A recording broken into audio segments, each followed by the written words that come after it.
आइए सीधे 17 मई 2026 की उस ऐतिहासिक तारीख पर चलते हैं जिसे अब ऑटोनॉमस पैराडाइम यानी स्वायत्तता की युग की शुरुआत माना जा रहा है। एक छोटा सा थॉट एक्सपेरिमेंट करते हैं। मान लीजिए दुनिया का सबसे बेहतरीन शेफ एक किचन में खड़ा है, लेकिन कैच ये है कि वो खुद से कुछ नहीं कर सकता। उसे निर्देश देने वाले इंसान को उसका हाथ पकड़कर हर एक प्याज और टमाटर काटना पड़ता है, यहाँ तक कि आंच कितनी रखनी है ये भी बताना पड़ता है। कुछ समय पहले तक हमारी टेक्नोलॉजी का भी बिल्कुल यही हाल था, है ना? लेकिन आज पूरी तस्वीर बदल चुकी है। पुरानी असिस्टेड इंटेलिजेंस और आज की ऑटोनोमस एआई के बीच का फर्क बिल्कुल साफ है। लेगेसी एआई एक शानदार टूल जरूर थी, लेकिन उसे लगातार हमारे निर्देशों की जरूरत होती थी, बिल्कुल उस शेफ का हाथ पकड़ने जैसा। पर आज का ऑटोनोमस सिस्टम ये ऐसा है जैसे बस एक बार कह दिया कि कुछ बढ़िया खाना है और पूरा का पूरा किचन अपने आप चलने लगा। मेनू तय करने से लेकर खाना पकाने तक सब कुछ बिना किसी मानवीय हस्तक्षेप के हो रहा है। और ये बदलाव कितनी तेजी से हुआ है। अब हम सिर्फ प्रॉम्प्ट टाइप करके टेक्स्ट जनरेट करने वाली दुनिया से बहुत आगे आ चुके हैं। हम एक जीरो टच ऑटोनॉमस प्रोडक्शन के दौर में हैं।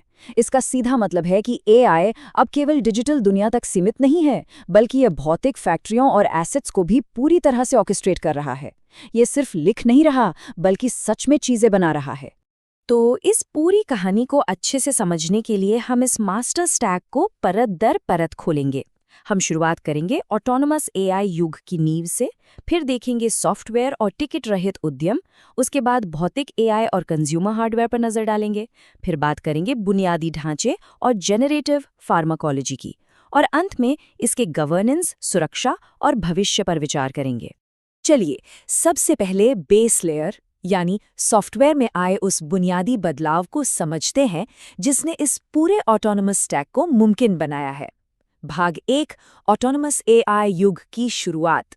यहाँ जो सबसे बड़ा शिफ्ट हुआ है वो है एल्केमी मॉडल्स और वाइब कोडिंग की तरफ हमारा बढ़ना। पहले जेनरेटिव एआई हमें कोड का एक छोटा सा टुकड़ा देता था जिसे टेस्ट और फिक्स करना पड़ता था, लेकिन अब ये एल्केमी मॉडल्स एक साथ प्रोडक्ट मैनेजर, सॉफ्टवेयर डेवलपर और टेस्टर की भूमिका निभाते हैं। हम बस अपना आइडिया बताते हैं और ये मॉडल्स पूरी तरह से प्रोडक्शन रेडी एप्लीकेशन खुद ब खुद तैयार कर देते हैं। ये सच में किसी जादू जैसा लगता है। तो अब सवाल ये है कि क्या होगा जब ये ऑटोनॉमस डिजिटल कर्मचारी कॉर्पोरेट दुनिया में कदम रखेंगे। भाग 2, सॉफ्टवेयर और टिकट रहित उद्यम। जब बात कॉम्प्लेक्स बिजनेस डेटा की आती है तो एसएपी जैसी दिग्गज कंपनियों ने गेम ही बदल दिया है। उन्होंने खुद को एक एआई कंपनी घोषित करते हुए 224 से ज़्यादा एआई एजेंट्स लॉन्च किए हैं, और सबसे खास है इनका नया SAP APT 1.5 टैब्यूलर मॉडल। देखिए, कंपनियों का असली डेटा कोई कहानी या कविता नहीं होता, वो स्प्रेडशीट्स में होता है, और ये टैब्यूलर मॉडल विशेष रूप से रोज और कॉलम्स वाले इस जटिल डेटा को समझने के लिए ही बनाया गया है, न कि सिर्फ टेक्स्ट पढ़ने के लिए। इस तकनीक का असर जमीन पर कैसा है, जरा इस आंकड़े पर गौर करें।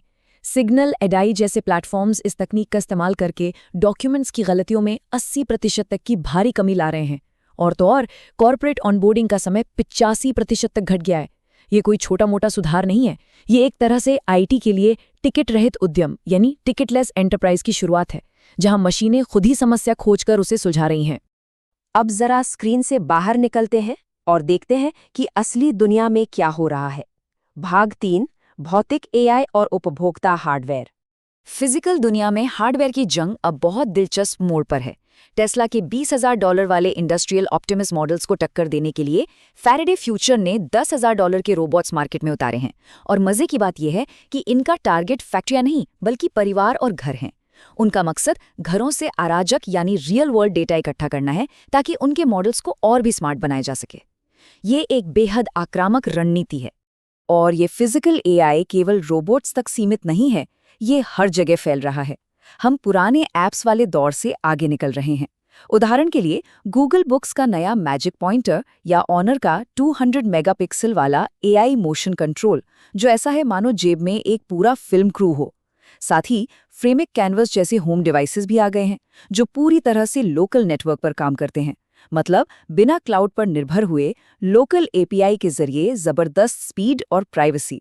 इन सबको लगातार चलाने के लिए एक बहुत ही पावरफुल इंफ्रास्ट्रक्चर की जरूरत होती है, और यहीं हम एक बहुत बड़ी और अप्रत्याशित चुनौती का सामना करते हैं। भाग 4 बुनियादी ढांचा और जनरेटिव फार्माकोलॉजी।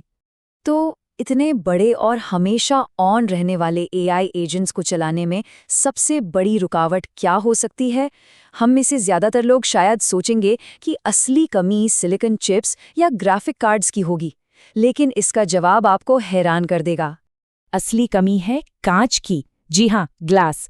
इन विशाल डेटा सेंटर्स को एक दूसरे से जोड़े रखने के लिए ऑप्टिकल कनेक्टिविटी की मांग इतनी ज्यादा बढ़ गई है कि फाइबर ऑप्टिक्स के उत्पादन में 1000% की बढ़ोतरी करनी पड़ी है। ये बिल्कुल एक डिजिटल हाईवे बनाने जैसा है, जिसके लिए अचानक से सारा कच्चा माल कम पड़ गया हो। इसी फाइबर ऑप्टिक बैकबोन को तैयार करने के लिए कॉर्निंग और एनवीडिया ने एक मल्टी ईयर पार्टनरशिप की है, जिसके बाद कॉर्निंग के शेयर्स में 137% का जबरदस्त उछाल देखा गया। इसके साथ ही क्लाउड के भारी भरकम खर्चों से बचने के लिए एनवीडिया DGX स्पार्क जैसी सुविधाएं लेकर आया है, ताकि इस टोकन फैक्ट्री को स्थानीय स्तर पर ऊर्जा कुशल तरीके से चलाया जा सके। अब डेटा सेंटर्स की दुनिया से निकलकर मानव शरीर की ओर चलते हैं। AI अब सिर्फ कोड या टेक्स्ट नहीं लिख रहा, बल्कि ये हमारे बायोलॉजी को भी रीराइट कर रहा है। हार्बर बायोमेड ने अपने ह्यू मैट्रिक्स AI प्लेटफॉर्म की मदद से LET-003 नाम की एक एकदम नई एंटीबॉडी डिज़ाइन की है। इसे जेनरेटिव फार्माकोलॉजी कहा जाता है, और इसके परिणाम सच में मेडिकल साइंस के लिए किसी चमत्कार से कम नहीं है। वजन कम करने वाली दवाइयों में सबसे बड़ी दिक्कत मांसपेशियों का नुकसान होना है, लेकिन जब इस AI द्वारा डिज़ाइन की गई LED-003 को सेमाग्लूटाइड के साथ मिलाया जाता है, तो यह शरीर के फैट को 76% तक कम कर देती है।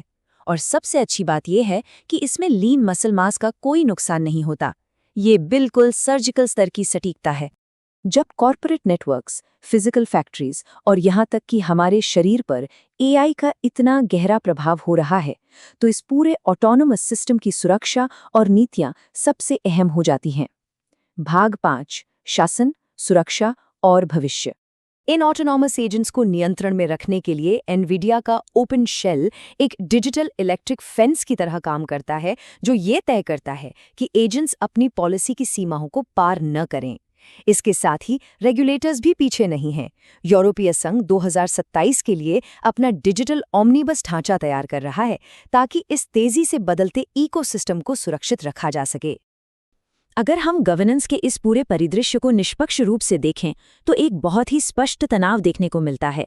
एक तरफ वॉशिंगटन DC में जैक क्लार्क के एंथ्रोपिक इंस्टीट्यूट जैसी संस्थाएं हैं, जो बेहद सख्त सुरक्षा नीतियों की वकालत कर रही हैं, और दूसरी तरफ रक्षा विभाग और सेनाएं हैं, जिन्हें लगातार अधिक एडवांस्ड और सक्षम AI सिस्टम्स की जरूरत है। ये सुरक्षा और क्षमता के बीच का एक बहुत ही जटिल संतुलन है, जो आगे चलकर कई नई नीतियां तय करेगा। अब अगर हम जूम आउट करके इस पूरी तस्वीर को एक साथ देखें, तो 17 मई 2026 की ये सभी घोषणाएं कोई अलग अलग टुकड़े नहीं हैं। इंफ्रास्ट्रक्चर से लेकर सॉफ्टवेयर, रोबोटिक्स और बायोलॉजी तक, ये सब आपस में जुड़कर एक इकलौता ब्लूप्रिंट बनाते हैं, जिसे द मास्टर स्टैक नाम दिया गया है। ये सब एक ही बड़े इकोसिस्टम का हिस्सा हैं। ये पूरा आर्किटेक्चर एनवीडिया की CEO जेनसेन हुआंग के उस विजन को बिल्कुल सटीक साबित करता है, जहां उन्होंने कहा था कि भविष्य में कंप्यूटर्स सिर्फ डेटा प्रोसेस करने वाली मशीनें नहीं रहेंगे, वे एक ऐसी प्रणाली बन जाएंगे जो बिना रुके लगातार इंटेलिजेंस यानी बुद्धिमत्ता का निर्माण करेंगे। और आज हम ठीक वैसा ही होता हुआ देख रहे हैं। जैसे जैसे हम आज के इस विश्लेषण के अंत तक पहुंचते हैं, एक बहुत ही गहरा सवाल उभरकर सामने आता है। जब कोई तकनीक बिना किसी मानवीय मदद के खुद दवाइयां डिजाइन कर सकती है, कोड लिख सकती है, फैक्ट्रियां चला सकती है और खुद को पहले से बेहतर बना सकती है, तो इस नई दुनिया में मानव प्रयास का असली उद्देश्य क्या रह जाएगा? ये एक ऐसा सवाल है जिस पर हम सबको गंभीरता से विचार करने की जरूरत है। आज के इस विस्तृत विश्लेषण में हमारे साथ जुड़ने के लिए आपका बहुत बहुत धन्यवाद।